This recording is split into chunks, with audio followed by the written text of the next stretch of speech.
Hi friends, అందరూ ఎలా ఉన్నారండి? అందరూ బాగున్నారా? నేనైతే మా ఇంటి దగ్గరికి మిషన్ కుట్టించుకోవడానికి వచ్చారండి.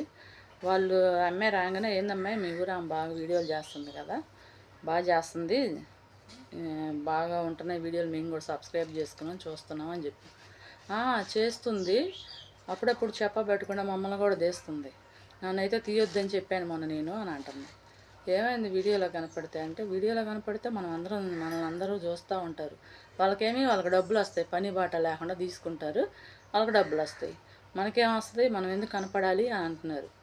ఇంకొక ఆమె ఉండి అంటుంది, వై వాళ్ళ వీడియోలో డబ్బులు వస్తాయి అంట, వాళ్ళ వీడియోలు తీసుకుంటే డబ్బులు వస్తాయి అంట, నువ్వు కనపడమాక వాళ్ళకి, నువ్వు యూట్యూబ్లో కనపడమాక, ఎందుకు పని బాట లేకుండా వాళ్ళు తీసుకుంటారు, మనం ఎందుకు కనపడమాకండి అంటున్నారండి.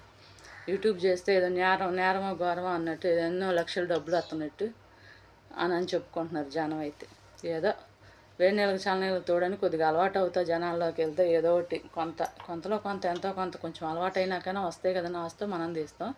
జనం ఏమో ఇట్లా చెప్పుకుంటున్నారండి. మనం ఇంకా జనాల్లోకి వెళ్ళి సబ్స్క్రైబర్లు పెరిగి డబ్బులు వచ్చి అప్పుడు కదా వాళ్ళకి సమాధానం చెప్పాలి. ఇప్పుడు ఏం మాట్లాడకూడదని నేనైతే మెదలకుండా ఉన్నానండి. నిన్న మిషన్ కాడికి వచ్చి చెప్పుకుంటామంటే నేను నవ్వుతా మెదలకుండా ఉన్నా. ఏమంటామండి, ఏం అనలేంగా, మనం ఏం మాట్లాడినా. ఇప్పుడు నీకేమో పని పాట లేకుండా తీసుకుంటావు, మిషన్ కొడతా, పొలం వెళ్ళినప్పుడు తీసుకుంటావు అని మన మీద రివర్స్ అవుతుంటారు జనం. సరే ఫ్రెండ్స్, ఇలాగుంది యూట్యూబ్ చేసే వాళ్ళ పని, అంత తప్పుగానే ఉంది. మనమైతే ఏదో తీస్తున్నాం మొత్తానికి, తర్వాత అంత దైవ నిర్ణయం.